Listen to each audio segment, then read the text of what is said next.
yung nakuha natin.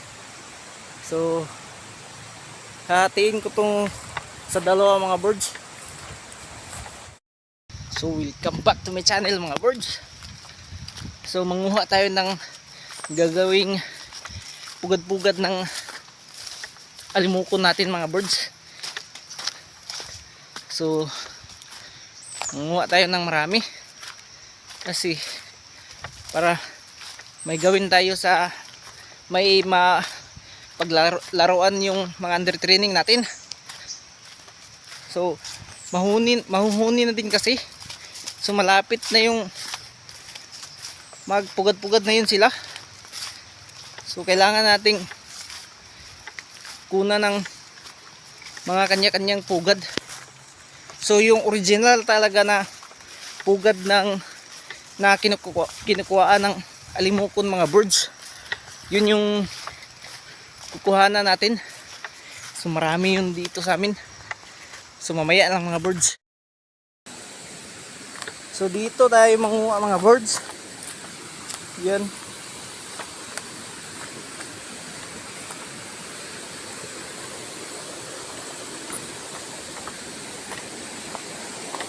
Marami to dito.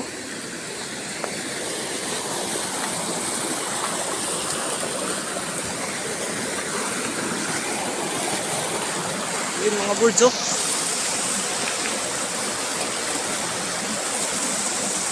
Yan mga birds oh. Yan. Itong marami tayong makukuha na dito mga birds. Yan oh. Ito. Yan.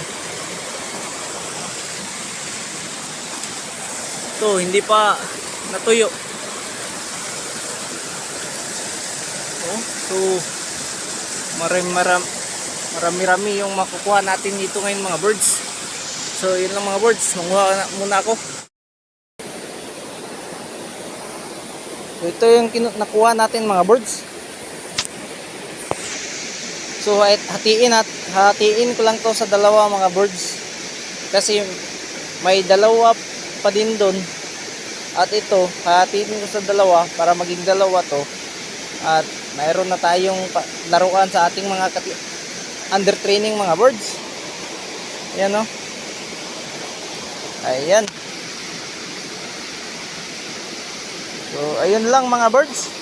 Update na lang tayo mga birds. So yun lang. Salamat. So yun nga mga birds. Tapos na tayong manguha. At ito yung nakuha natin. So hahatiin ko tong sa dalawa mga birds. Yan. Yan o.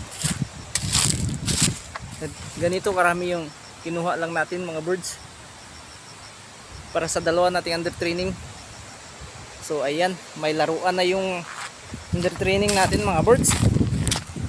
So ito yung original talaga na ginagawang pugad ng alimukon. So pag nakakita sila nito, talagang hindi nila mapigilan na maglaro o magwala sa pugad. So ayun lang mga birds. Salamat.